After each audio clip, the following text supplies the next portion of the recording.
आइए डिस्कस करते हैं। सो नेक्स्ट एंड लास्ट जिस हम प्रॉपर्टीज़ पे हम बात करेंगे फ्लूइड के, इट्स कॉल्ड वेपर प्रेशर। कितना नंबर है, 8वां नंबर है क्या? Vapour pressure. वेपर प्रेशर सुनिएगा जी, सरल शब्दों में हम सबसे पहले समझते हैं कि वेपर प्रेशर होता क्या है। वेपर प्रेशर क्या होता है समझिएगा, आराम शब्दों में, सरल शब्दों में समझा रहा। मान के चलिए ये कंटेनर है जी, कंटेनर है और ये फ्लूइड रखा हुआ है। क्या हर एक फ्लूइड की टेंडेंसी होती है वेपराइज होने की, हाँ या ना? होती है। हर एक फ्लूइड वेपराइज हो सकता है यार, और हाँ या ना? लेकिन हाँ होता है, हर एक फ्लूइड वेपराइज हो सकता है, और ये टेंडेंसी बढ़ती है जब उसको क्या बढ़ा दे दिया जाता है, टेम्परेचर राइज किया जाता है। सही बात है, हर एक फ्लूइड क्या हो सकता है, वेपराइज हो सकता है, और ये वेपराइजेशन तेज होने लगता है जब क्या कर दिया जाता है, टेम्परेचर बढ़ाया जाता है। इतनी बात एग्री करते हैं क्या? हर एक फ्लूइड वेपराइज हो सकता है, हाँ या ना? बोलो ना यार। हाँ हाँ। अगर इस पे हम टेम्परेचर बढ़ा दें तो इसका वेपोराइजेशन बहुत तेजी से होने लगेगा। सही बात है जी। अब समझिए बात को, ये वेपोराइज हो रहा है, मान के चलिए ये जो फ्लूइड है वो वेपोराइज्ड हो रहा है। वेपर प्रेशर पे मैं आ रहा हूँ, वही बता रहा हूँ, ध्यान देना। वेपोराइजेशन हो रहा है, ध्यान देना, लिक्विड से मतलब ये मान के चलो ऐसे वेपोराइजेशन हो रहा है, वेपोराइजेशन हो रहा है, ध्यान देना। फेस इक्विलिब्रियम बोलते हैं। फेस इक्विलिब्रियम क्या है समझिए, फेस इक्विलिब्रियम, सुनना, ये वेपोराइजेशन हो रहा है जी, मतलब लिक्विड से वेपर में कन्वर्ट हो रहा है। ध्यान सुनो मेरी बात, सुनो। मान के चलो कोई भी रुकावट है यहाँ पर, अब उस पर चर्चा नहीं करेंगे क्या रुकावट है, कुछ भी है, कोई भी प्लेट है, कुछ भी है, कैसा भी है, या फिर एटमॉस्फेरिक कंडीशन है, जो भी कंडीशन है, ये जो वेपोराइज फॉर्म है वो कंडेंस होकर फिर से अगर लिक्विड बन जाए, इट्स कॉल्ड कंडेंसेशन। वेपर अगर लिक्विड बनता है तो क्या कहलाता है जी? कंडेंसेशन। अगर वेपर क्या बन जाए जी? लिक्विड अगर वेपर बने तो वेपोराइजेशन या फिर इवापोरेशन, जो भी बोलो, दोनों अलग अलग चीज़ें, उसमें नहीं जा रहा। वेपोराइजेशन बोलो, इवापोरेशन बोलो। और वेपर से अगर लिक्विड बने तो क्या बोलते हैं जी? कंडेंसेशन। सुन रहे हो जी? ये अगर एक साथ हो रहा हो, क्या कंडेंसेशन, वेपोराइजेशन हो रहा हो, और वो पाइप के अंदर तो यही होगा। बाहर कहाँ जाएगा? पहले वेपर बनेगा जी, और पाइप के अंदर से बाहर जाने की जगह ही नहीं है ना उस वेपर को, तो वो कंडेंस होकर फिर क्या बनेगा? पानी बनेगा। अरे होगा ना, पाइप के अंदर तो यही होगा, और हम पाइप के अंदर ही बात करेंगे अभी, जो बात करेंगे, ध्यान देना। तो ये जो कंडीशन जो हो रहा है एक साथ, वेपर बन रहा है, फिर पानी बन रहा है, फिर वेपर बन रहा है, फिर पानी बन रहा है, वेपर बन रहा है, इवापोरेट हो रहा है, फिर कंडेंसेट हो रहा है, इस कॉल्ड।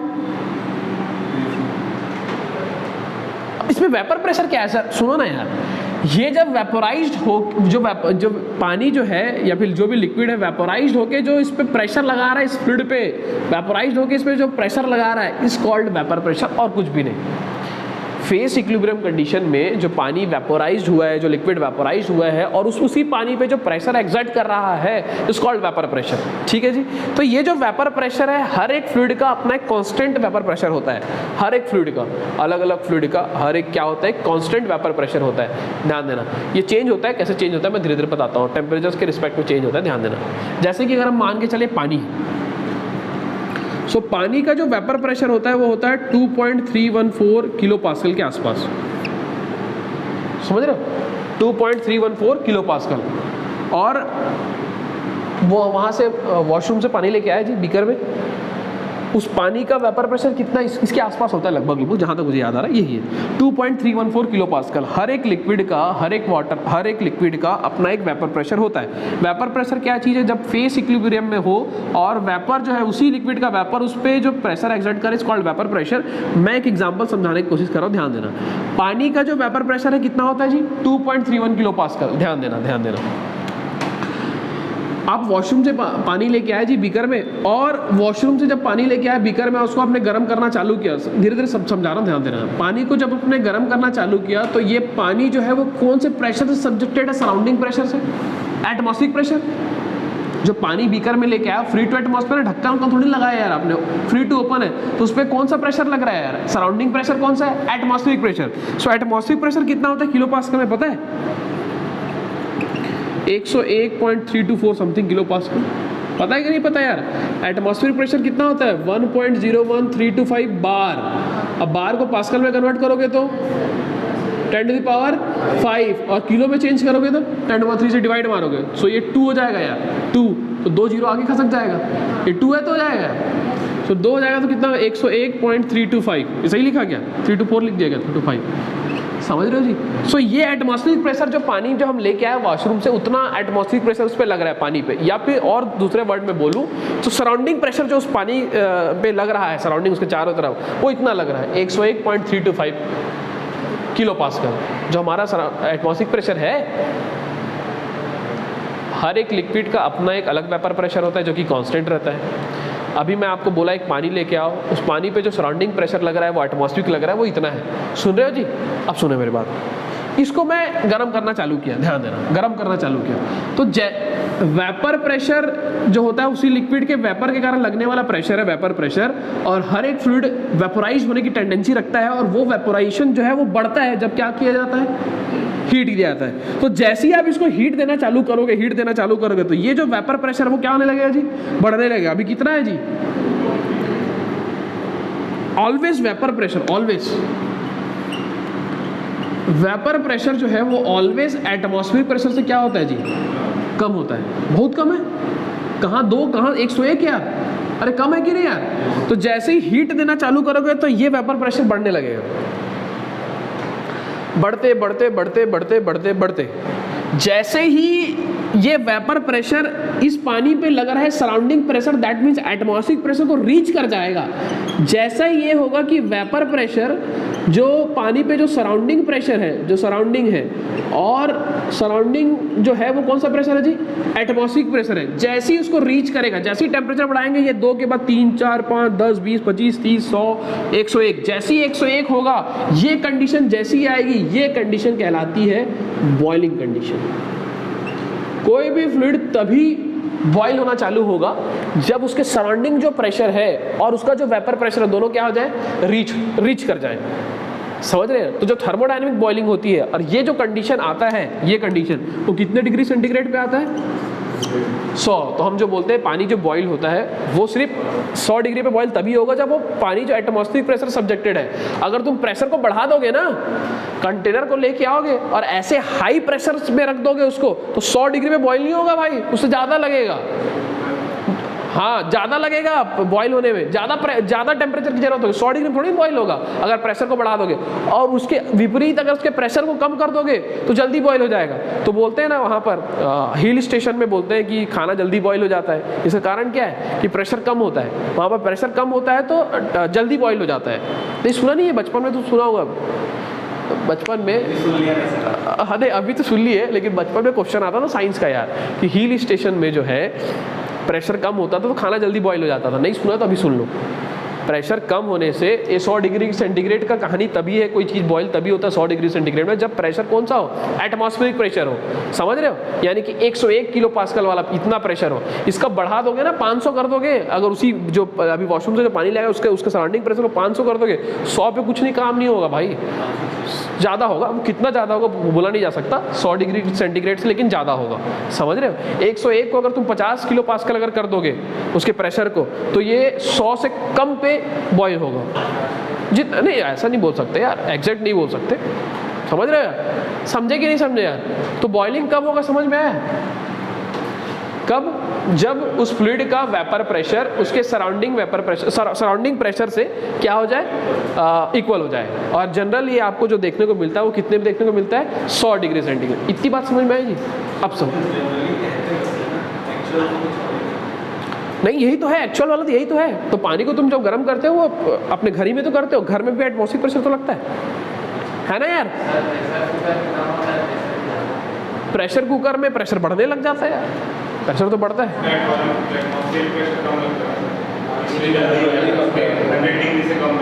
हाँ,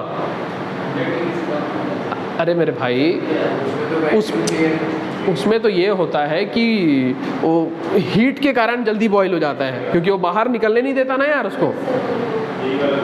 हाँ हाँ हाँ, इसलिए ऐसा होता है उसमें। इधर आओ, अब देखो ये तो नॉर्मल बॉइलिंग हो जिसको कॉल्ड थर्मोडायनेमिक बॉइलिंग। अब हमारे पाइप में भी एक बॉइलिंग होगा, वो कैसे होगा उसको समझिए। पाइप में कैसे बॉइलिंग होता है उसको समझिए बस। इधर आइए, ये हमारा पाइप है जी, ध्यान दें। ये पाइप में कोई फ्लूइड फ्लो होगा, ऑब्वियस सी बात है, और ये जो फ्लूइड रहेगा वो अनस्टेडी फ्लो रहेगा। कौन सा फ्लो रहेगा जी? अनस्टेडी फ्लो का क्या मतलब होता है?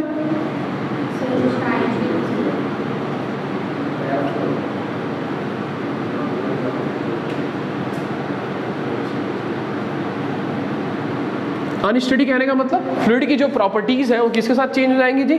टाइम के साथ। टाइम के साथ चेंज नहीं होगी तो क्या कहलाता है? स्टेडी फ्लो कहलाता है। इसको मैं काइनेमेटिक्स में और अच्छे से समझाऊंगा। तो ये जो है फ्लूइड फ्लो हो रहा है पाइप के अंदर, तो इसकी ये अनस्टेडी फ्लो है। एक्चुअल लाइफ में जो फ्लूइड फ्लो होगा वो अनस्टेडी रहेगा। तो प्रॉपर्टीज चेंज होते रहेंगे, दैट मीन्स प्रेशर कभी ज़्यादा कभी कम, उसमें बहुत सारे फैक्टर है। जैसे अभी आपको बताया था मैं कि एरिया अगर कम हो जाए तो, एरिया अगर बढ़ जाए तो क्या होगा यार? एरिया बढ़ जाएगा तो वेलोसिटी कम हो जाएगा और प्रेशर क्या हो जाएगा? बढ़ जाएगा। एरिया अगर छोटा हो जाए तो क्या होगा? एरिया अगर कम हो जाएगा तो वेलोसिटी बढ़ जाएगा और प्रेशर क्या हो जाएगा? कम हो जाएगा। समझिए। सो पाइप में कहीं पर बैंड है पाइप, या फिर और भी सडन एक्सपांशन सडन कॉन्ट्रैक्शन है, तो आपके पास प्रेशर कम ज़्यादा होते रहेगा। पाइप में यार कोई फ्लूइड फ्लो होगा तो समझते हो कि नहीं बात को? ये अनस्टेडी फ्लो है। अब समझना मेरी बात को, समझो यहाँ पर है क्या, ध्यान देना। ये जो फ्लूइड फ्लो हो रहा है, मान के चलो इसका वेपर प्रेशर को 1 मान लेते हैं। जो भी फ्लूइड फ्लो, बताओ कि क्या मान ले? कोई भी मान ले, 30 मान लो, 30 किलो पास्कल। ऐसे ही हम रैंडम ले लिए, जो कोई फ्लूइड इस पाइप में फ्लो हो रहा है उसका वेपर प्रेशर कितना है जी? 30 किलो पास्कल। ठीक है जी। यहाँ देखना, ये थर्मोडायनेमिक्स हीटिंग जो होता है, ये हीट हो रहा था, इसमें वेपर प्रेशर चेंज होता है, सराउंडिंग प्रेशर सेम रहता है। यहाँ उल्टा होगा भाई। अब यहाँ पर क्या होगा उसको समझिए। बॉइलिंग कब चालू होगा? जब वेपर प्रेशर उसके सराउंडिंग प्रेशर को क्या कर जाए? रीच कर जाए। अब ध्यान देना, ध्यान देना। अब यहाँ कोई फ्लूइड आपके पास मान के चलिए इसके अंदर, पाइप के अंदर इंसर्ट हुआ, तो पाइप के अंदर जब इंसर्ट हुआ, ध्यान देना, इसका मान लेते हैं, क्या मान लें इसको? हम मान लेते हैं, मान के चलिए इसका जो सराउंडिंग प्रेशर है वो मान लेते हैं 80 है। पाइप के अंदर जब पानी गया तो उसका सराउंडिंग प्रेशर कितना है जी? 80। और पाइप का जो कांस्टेंट जो रहता है, जो वेपर प्रेशर, वो कितना है जी? 30 किलो पास्कल। समझना। अब उसमें होगा क्या, ध्यान देना। ये इसके अंदर इंसर्ट हुआ, और बिकॉज ये अनस्टेडी फ्लो है तो किसी एक पॉइंट पे इसका प्रेशर जो है, सराउंडिंग प्रेशर, वेपर प्रेशर कुछ नहीं कर पाओगे, बिकॉज टेम्परेचर का कोई रोल नहीं है ना। वेपर प्रेशर को कौन छेड़ सकता है यार? कौन छेड़ेगा? हीट छेड़ेगा। यहाँ पर हीट नहीं हो रहा है, यहाँ पर अनस्टेडी फ्लो होने के कारण चेंज क्या होगा? पाइप का सराउंडिंग प्रेशर। वेपर प्रेशर का भी चेंज नहीं होगा इसमें। इस थर्मोडायनेमिक हीटिंग में वेपर प्रेशर चेंज होता है, सराउंडिंग प्रेशर को थोड़ी चेंज कर पाओगे, एटमॉस्फेरिक प्रेशर को थोड़ी चेंज करोगे। क्या चेंज होता है? Vapour pressure. बट यहाँ पाइप में अलग चीज़ है। पाइप में फ्लूइड का वेपर प्रेशर सेम ही रहेगा, उसका सराउंडिंग प्रेशर चेंज होगा। अब 80 से कम हो गया, किसी पॉइंट में 20 हो गया, तो जैसे ही 20 हो गया मान के चलो, यहाँ पर अगर मान के चलो सराउंडिंग प्रेशर जो है वो अगर 20 हो गया तो 30 को रीच कर लिया होगा। सुनो, तो 20 हुआ, दैट मीन 80 से 20 हुआ मतलब 30 तक पहुंचा होगा ना यार। और 30 तक पहुंच गया, दैट मीन सराउंडिंग प्रेशर जो है पाइप का, वो उसके पाइप में जो फ्लूइड फ्लो हो रहा है उसके वेपर प्रेशर को रीच कर गया। और यही कंडीशन है किसकी? यहाँ पर बॉइलिंग चालू हो जाएगा। चाहे वो टेम्परेचर 20 का हो, 30 का हो, 10 का हो, जो भी हो, ऐसा नहीं 100 डिग्री पे ही बॉईल होगा। समझ रहे हो? वो पाइप में बॉइलिंग चालू हो गया। अब जैसे ही बॉईल चालू होगा तो यहाँ पर किसका फॉर्मेशन होगा जी? किसका यार? बबल्स का फॉर्मेशन। बहुत हजारों लाखों बबल्स बनेंगे यहाँ पर। अब ये बबल्स तेजी से आगे जाएंगे, आगे जा रहे हैं, और कहीं पर प्रेशर, ये फिर से अनस्टेडी फ्लो है तो प्रेशर का राइज हो गया, सो ये बबल्स के क्या होंगे यार? ब्रेक होने लगेंगे, ब्रेक होंगे। जैसे ये ब्रेक होंगे, बहुत सारे हजारों लाखों बबल्स हैं, जैसे ये ब्रेक होंगे तो दैट मीन उसका स्पेस खाली रहेगा, तो उसको फील करने के लिए चारों तरफ से पानी आएगा, यहाँ से जहाँ जहाँ पानी है वहाँ पर आएगा, और जैसे ही आएगा तो एक कॉलिजन होगा, प्रेशर वेव जनरेट होगा। और इतना ज़्यादा प्रेशर वेव जनरेट होता है कि एटमॉस्फेरिक प्रेशर से 100 टाइम्स, 200 टाइम्स, 500 टाइम्स ज़्यादा प्रेशर जनरेट होता है। इसके कारण पाइप में बार बार एक्शन लगता रहता है, ऐसा ऐसा ऐसा ऐसा ऐसा ऐसा। पिटिंग इरोजन होता है, कहने का मतलब पिटिंग इरोजन, पीटता रहता है उसको, पिटिंग इरोजन होता है, जिसके कारण पाइप मुड़ जाता है, उसमें छेद हो जाते हैं, वो ब्रस्ट हो जाता है। और यही क्या कहलाता है? ये जो फिनोमिना है जिसके कारण फ्लो ऑब्वियस ही बात है डिस्टर्ब भी होगा। अरे फ्लो डिस्टर्ब होगा कि नहीं होगा? नॉइज़ भी जनरेट होगा और पाइप ब्रेक भी हो जाएगा। तो ये जो फिनोमिना, यही क्या कहलाता है? तो एग्जाम में पूछेगा कि कैविटेशन किसके कारण आता है, तो आप क्या बोलोगे जी? मरकरी का यूज़ इसलिए किया जाता है इंस्ट्रूमेंट्स में, एग्जाम में आता है, जैसे बैरोमीटर में यूज़ किया जाता है, बिकॉज उसमें लो वेपर प्रेशर होता है। उसका वेपर प्रेशर क्या होता है? लो। एग्जाम में आया हुआ क्वेश्चन है कि मरकरी जो है वो बैरोमीटर में यूज़ किया जाता है। बैरोमीटर क्या है? डिवाइस है जिससे क्या मेजर किया जाता है? एटमॉस्फेरिक प्रेशर मेजर किया जाता है। तो एग्जाम में आता है कि बैरोमीटर में जो मरकरी यूज़ किया जाता है वो क्यों यूज़ किया जाता है? तो राइट आंसर आपको क्या देना है? क्योंकि उसमें क्या होता है? लो, हाँ, लो वेपर प्रेशर होता है। ध्यान देना, मरकरी में क्या होता है जी?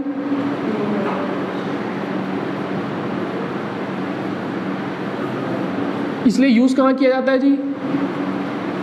और बहुत जगह यूज़ किया जाता है। जो क्वेश्चन एग्जाम में आया उसके आधार पर मैं बता रहा हूँ कि बैरोमीटर में आया वो क्वेश्चन है, ध्यान देना। ये समझ में आया जी? अब सुनो मेरी बात।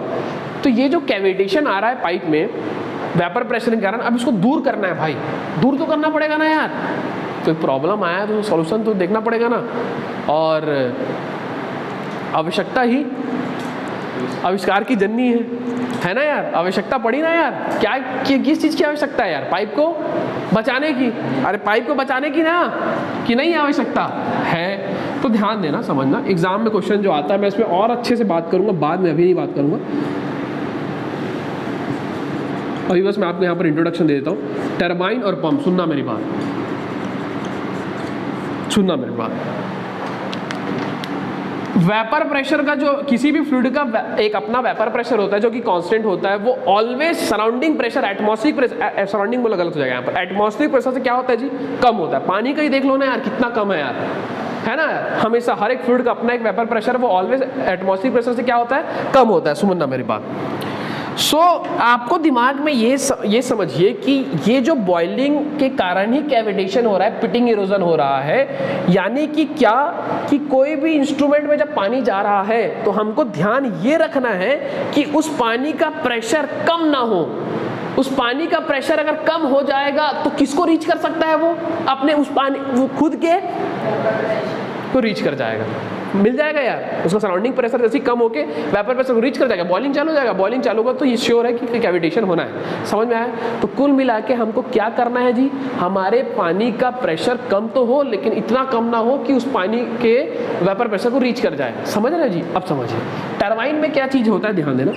टरबाइन ऐसे, टरबाइन में आइसेंट्रोपिक एक्सपेंशन होता है, इतना आपको नहीं समझना है, ध्यान देना। टरबाइन में क्या होगा?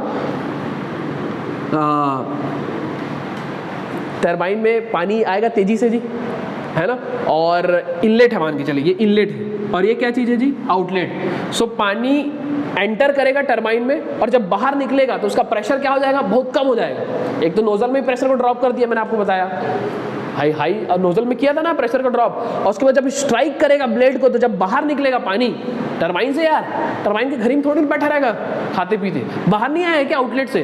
तो जब बाहर आउटलेट से आएगा, आउटलेट ये भी एग्जाम में पूछता है, क्या पूछता है मैं बता रहा हूँ, ध्यान देना। जब वो आउटलेट से बाहर आएगा तो उसका प्रेशर कम होगा कि ज़्यादा होगा? कम हो जाएगा ना। एक तो भाई पाइप से पानी आ रहा था, उस पर तुमने नोजल लगा दिया, तुमको स्पीड ज़्यादा चाहिए था तो प्रेशर तो एक तो ऐसे ही ड्रॉप कर दिया है, उसके बाद ब्लेड में स्ट्राइक हुआ तो और प्रेशर का ड्रॉप होगा। तो जब बाहर निकलेगा आउटलेट पे बाहर निकलेगा तो प्रेशर क्या होने लगेगा? तो खतरा कहाँ पर है कैविटेशन में, टरबाइन में? आउटलेट पे कि इनलेट पे? अरे कहाँ पर है? आउटलेट पे। टरबाइन, ये एग्जाम में पूछता है कि टरबाइन में कैविटेशन कहाँ पर आ सकता है, इनलेट पे कि आउटलेट पे? आउटलेट पे। इसको मैं और अच्छे समझाऊंगा जब मैं टरबाइन पे आऊंगा, अभी तो मैं ऐसी थ्योरी दे रहा, ध्यान है। सो आउटलेट पे प्रेशर क्या हो सकता है टरबाइन का? कम। तो खतरा यहाँ पर है कैविटेशन होने का, कि यहाँ पर बॉइलिंग मत हो जाए, ठीक है। सो इसको दूर करना है तो मतलब यहाँ का प्रेशर क्या करना पड़ेगा जी? बढ़ाना पड़ेगा। इसलिए यहाँ पर ड्राफ्ट ट्यूब यूज किया जाता है। क्या यूज किया जाता है जी? Draft tube. सर ये ड्राफ्ट ट्यूब क्या है? ड्राफ्ट ट्यूब मैं और अच्छे से बताऊंगा आपको। अभी आप मान के चलिए ड्राफ्ट ट्यूब ऐसा डक्ट है जिसका एरिया क्या होता है जी? ज़्यादा होता है, ऐसे बड़ा हुआ ऐसे। तो एरिया अगर बड़ा हो जाएगा तो वेलोसिटी कम और प्रेशर क्या हो जाएगा जी? बढ़ जाएगा। समझ रहे हैं? सो ड्राफ्ट ट्यूब का यूज टरबाइन में कैविटेशन को एलिमिनेट करने के लिए किया जाता है। ड्राफ्ट ट्यूब सरल शब्दों में अभी आपके लिए क्या चीज़ है? बढ़ते हुए क्रॉस सेक्शन का एक डक्ट है, जैसे समझ रहे हो कि नहीं यार? अभी उसका बताऊंगा। हाँ, ऐसे फनल टाइप का, मतलब ऐसे डक्ट है, उसमें बहुत सारे टाइप होते हैं यार ड्राफ्ट ट्यूब के। छोटा चीज़ थोड़ी है, ड्राफ्ट ट्यूब के बहुत सारे टाइप होते हैं, टरबाइन में बताऊंगा मैं आपको। अभी तो बस आप यही मान के चलिए, ये जानिए कि टरबाइन में कैविटेशन को एलिमिनेट करने के लिए क्या यूज़ किया जाता है? Draft tube. टरबाइन में कैविटेशन कहाँ पर हो सकता है? आउटलेट पे, क्योंकि वहीं पर प्रेशर कम होने का खतरा है। समझे कि नहीं समझे यार? तो ड्राफ्ट ट्यूब से कैसे दूर किया जाएगा? तो ड्राफ्ट ट्यूब जो है वो इंक्रीज क्रॉस सेक्शनल एरिया का एक डक्ट होता है, एरिया ज़्यादा होगा तो प्रेशर क्या हो जाएगा यार? बढ़ जाएगा, और प्रेशर बढ़ जाएगा तो प्रेशर कम नहीं होगा तो वेपर प्रेशर को रीच नहीं करेगा। इतनी बात समझ में आई कि नहीं यार? अब आइए किस में आइए? पंप में। पंप का क्या काम है जी?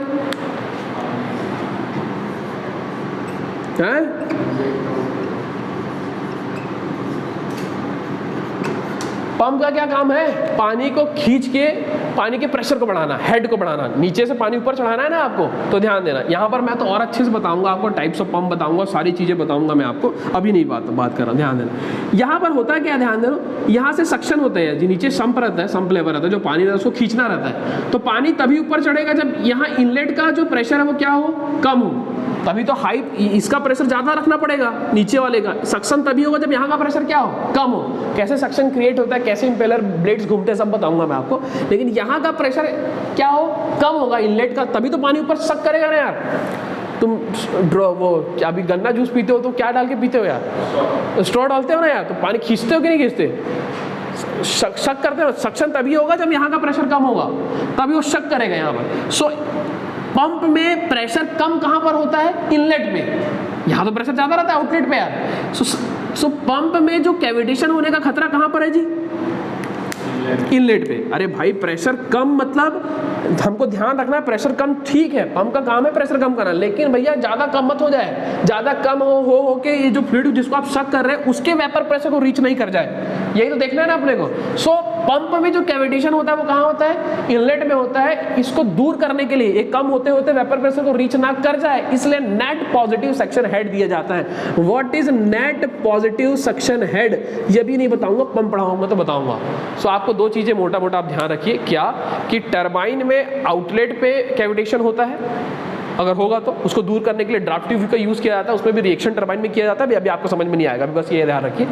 टरबाइन में आउटलेट पे कैविटेशन हो सकता है, जिसको दूर करने के लिए हम क्या यूज करते हैं? ड्राफ्ट ट्यूब, एग्जाम में आया हुआ है। पंप में इनलेट पे कैविटेशन हो सकता है, उसको दूर करने के लिए क्या हेड दिया जाता है? Net positive section head. ये क्या है, कैसा दिया जाता है, क्या हेड है, ये मैं आपको उस पर बताऊंगा जब आपको पंप पढ़ाऊंगा। इतनी बात समझ में आएगी? सो कैविटेशन से आपको क्या दिमाग में रखना है? वेपर प्रेशर, मरकरी का वेपर प्रेशर बहुत कम होता है। और दूसरी चीज आपको याद रखनी है कि इसको एलिमिनेट करने के लिए अगर टरबाइन और पंप में अगर बात करें तो टरबाइन में ड्राफ्ट ट्यूब का यूज किया जाता है, और पंप में किसका यूज क्या दिया जाता है? नेट पॉजिटिव सेक्शन हेड दिया जाता है। कहां पर हो सकता है मैंने आपको बता दिया, सारी चीजें मैंने आपको समझा दी। समझ में आई थोड़ी बहुत चीजें? ठीक।